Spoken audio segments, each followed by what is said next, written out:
Sloped armor, the history of tanks. During the First World War, tanks appeared as a new type of weapon designed to break the stalemate on the battlefields of the Western Front. Even though they failed to meet the task, tanks brought about a revolution in warfare during World War II, 21 years later. Since they first appeared, it was apparent tanks would become a dominant force on the battleground. But there had to be a way for the enemy on the opposite end of the tank barrel to somehow destroy or take the weapon out of action. And so began the race between construction of the armored vehicles and construction of anti-armor weapons. As anti-armored weapons developed and became more effective, tank designers had to improve the vehicle's protection by making it thicker and harder to penetrate.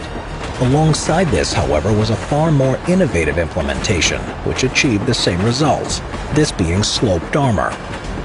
In the years before and during the early stages of World War II, the principal way of penetrating tank armor was by using kinetic energy penetrators. As with any other body, the kinetic energy of an anti-tank round is proportional to its mass and velocity. More precisely, it's a product of 1/2 of the object's mass and the square of its velocity. The higher one of these, the more powerful the round, and in turn its capability to force its way through the armor.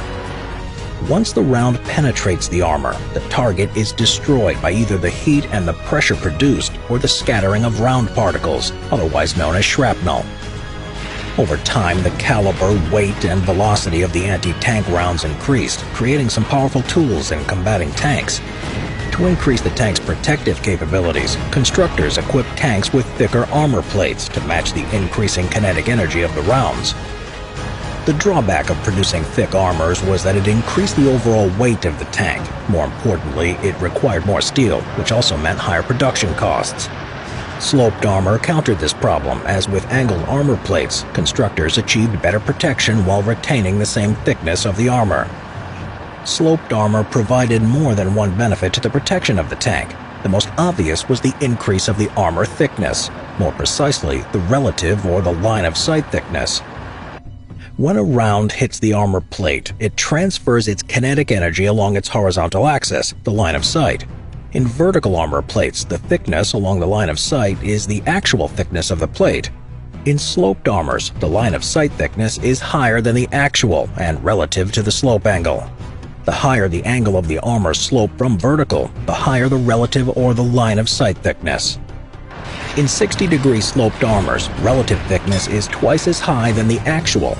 That means kinetic energy rounds had to penetrate twice as much steel if the armor plate was upright.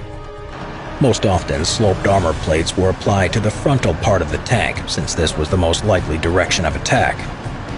A sloped armor plate offered better protection on the given area of the tank, but provided no weight and material savings. This was largely due to the fact that compared to vertical plates, slope armored plates had to be longer to cover the same height. A combination of slope plates used to envelop a section of the tank was beneficial for material savings, however. The reason being that rounder shapes have a smaller surface area relative to their volume than rectangular shapes. Therefore, making tanks with spherical turrets provided either savings in material or a thicker armor for the same amount of material. For this purpose, tank constructors used cast curved turrets, or those composed of angled plates. The disadvantage of such designs was that it made the inside of the tank significantly more cramped. By applying sloped plates, the overall volume of the tank interior was reduced as well. Soviet tanks, known for their sloped turrets, were very cramped and uncomfortable for the crew inside. Another benefit of the sloped armor was its ability to deflect the projectile. Upon impacting a vertical armored plate, the kinetic energy penetrator transfers all of its energy to the plate. This is because the direction of the penetrator is perpendicular to the surface of the target plate. In the case of sloped armors, due to the inclined surface of the plate, only part of the penetrator's kinetic energy is transferred to it, thus reducing its penetrating power. This is when the occurrence of deflecting or ricocheting is possible. The lighter and slower a projectile is, the greater the ability of sloped armor to deflect it. Such was the case with armor-piercing shells in World War II, bullet-shaped kinetic energy penetrators with relatively low velocity. If you want to experience a tank with sloped armor yourself, check out World of Tanks today. World of Tanks is a free-to-play PC game. Whether you want to rush in guns blazing or stealthily sneak up on your opponents, in World of Tanks there are over 40 maps to choose from, so whatever your gameplay style is, you'll find a tank that matches. Join over 100 million players battling it out with their teammates against the other side's tank militia. As you play, you earn experience and use it to modify and upgrade your tanks to face a global community of players who range from novice to pro. Using models and vehicle characteristics from history gives World of Tanks a real, authentic feel. And if you want to see your favorite tank in real life, don't forget to check out Tank Fest in Dorset from June 24th to the 26th. Visit the world's biggest tank museum and see how it matches up to your World of Tanks specialized design. Join World of Tanks today with the invite code TANKMANIA and receive 1 tank to add to your permanent collection, plus 3 rental tanks, 250,000 credits, and 7 days of premium access. A difficulty when designing the sloped armor came about when it was discovered that the way the projector would impact the armor plate was very difficult to predict. Instead of deflecting, the round could slide along the plate, partially deflect, change the path inside the armor, or get bent upon impact. Whatever the case was, however, the sloped armor would still provide better protection than vertical armor. The first ever tank to utilize slope armor was Leonardo da Vinci's famous war car. His design showed cone shapes used in the upper areas of the vehicle. The first modern tank to apply the sloped armor was the French 1917 Schneider CA-1, which used a sloped frontmost section of the hull, the so-called glacis plate. Sloped armors were also used in some of the first armored cars, typically with much thinner armor plates. Examples of these being the Russian Gebroff Renault and the British Lancaster armored car. The most distinctive armored car of the interwar period with almost entirely sloped bodywork was the German SD KFZ 231. In this same time period, the first tanks entirely built on the principles of sloped armor appeared.